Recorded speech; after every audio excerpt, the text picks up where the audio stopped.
Mazda has been cooking up some plans to bring back the rotary engine to multiple body styles, including a new sporty sedan and a second sports car alongside the Miata. Could this finally be the return of the beloved RX series? Make sure to stick around to the end as I have some exciting news. Hey everyone, welcome to episode 16 of the Raider Report. I'm your host Travis, bringing you the latest in Enthusiast news. I have a special place for Mazda in my heart.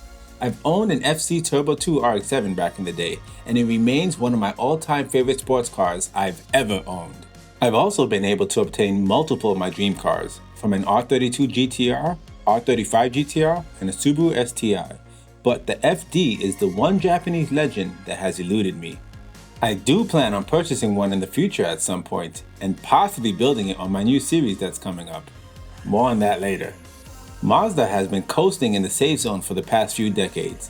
They've only been offering SUVs of various sizes with a few basic sedans or hatchbacks. The Miata is the only fun vehicle that has been going strong over time. While the Miata is a staple in the enthusiast community, Mazda used to be much more than that. They used to be innovators.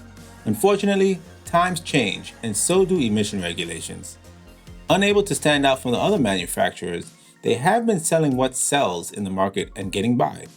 So when they showcased the iconic XP concept with its two-rotor rotary generator at the Japan Mobility Show in 2023, they were surprised that the response of the people was exceedingly positive.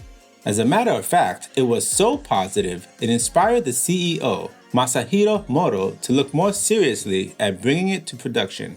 And by it, I mean the rotary engine and its development group. It's not going to be easy though. Moro admits that there are challenges to making a rotary competitive with small turbocharged gas engines, but says the engineers are making progress in meeting emission standards for both the US and Europe. Moro himself stated, "In the last year, the progress has been very encouraging." That statement alone is very promising. If Mazda succeeds in bringing back the rotary, they will be looking at two options. It can be used as a range extender for EVs and a standalone engine. They also talk about using a straight 6 engine, which would be a massive yes from me and many other enthusiasts. The Mazda Speed 6 was criminally underrated, and it would be amazing to see it return. Moro said he does have concerns, one being marketability. There's no denying no one really talks about Mazda anymore. They are just there. So getting any new sports car or rotary-powered vehicle in front of the masses will take some creativity and finessing. Another concern is about electrification, which could affect what they'll be able to bring to the market. Lastly, he was open to the idea of producing a new pickup truck. They currently don't have a platform to develop one on, but brought the idea of working with other OEMs to get it. It sounds like Mazda is ready to add some spice to their lineup, and it's truly long overdue. I'm actually not expecting an RX-9 in their plans though. Not because we wouldn't love to see one, but because this is a new era and new ideas are needed. Perhaps once they've brought forward some good sports cars and prove they are back in the game, then we can talk about reviving the legendary RX series. With all the doom and gloom news that we're constantly hearing in the media about Nissan, it seems like it's all being blown out of proportion. Nissan America's Regional Senior Vice President and Chief Planning Officer, Hans Pandi Kuthira, I'm pretty certain I butchered his name, he spoke exclusively with Autoblog at the 2025 New York International Auto Show about the company's current state of affairs, the refreshed lineup, and how they're differentiating themselves from competitors. First, we're going to talk about the US tariffs and how they'll be able to circumvent increasing prices. They're cutting 13,000 Japan-built Rogues that were set for US delivery. That may sound bad, but it's actually good. Why? Because most Rogue models that are sold in the US are actually built in the US at Nissan's factory in Smyrna, Tennessee. They still were building a good amount in Japan as it offers a faster production turnaround from a supply chain standpoint.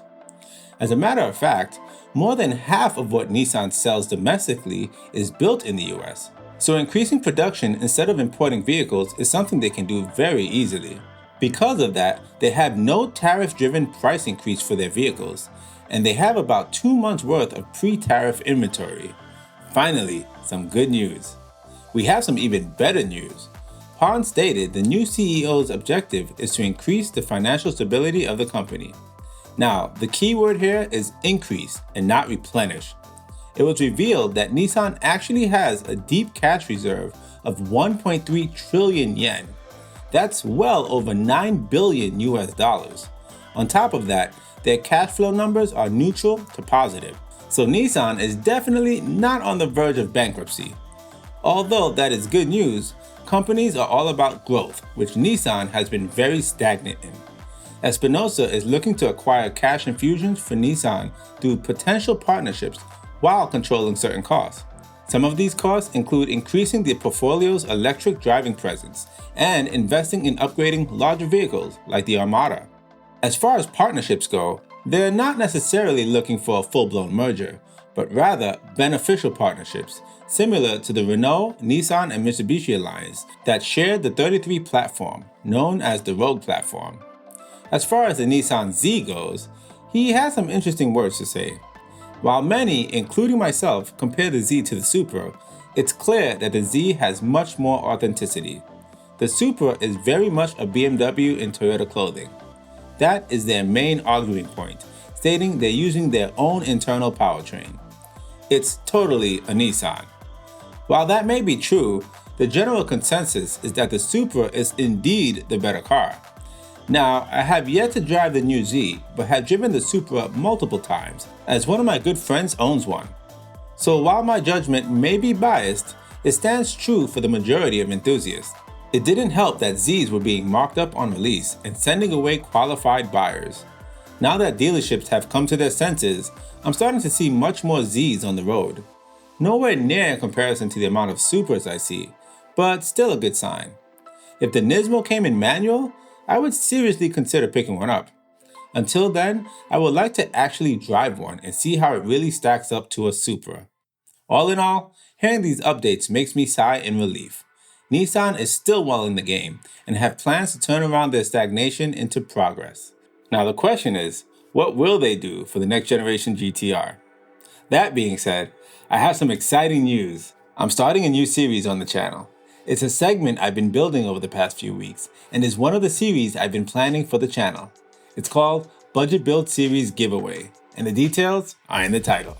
These budgets will increase over time as I build multiple cars on the channel. Now, I've never built a car from the beginning to the so-called end because, let's be real here, a project car is never complete. But I will have a unique goal for each of these builds. You'll all be able to follow the build from beginning to end. Now, I know my way around cars, but this is all new to me. Nothing will be left out. So you'll see my wins and my fails. And trust me, there will be some fails. That's the nature of project cars. Things never go according to plan.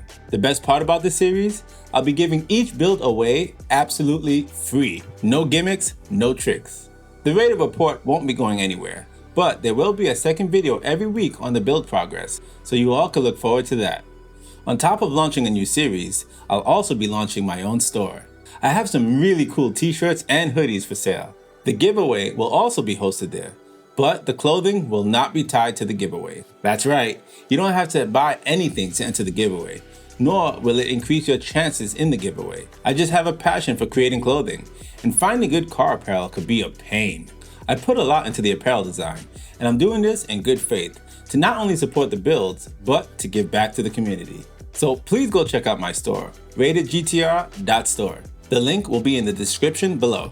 As far as entering the giveaway, all you have to do is be subscribed to the channel, like and comment on the videos, and subscribe to the email list on the main store page. That's it.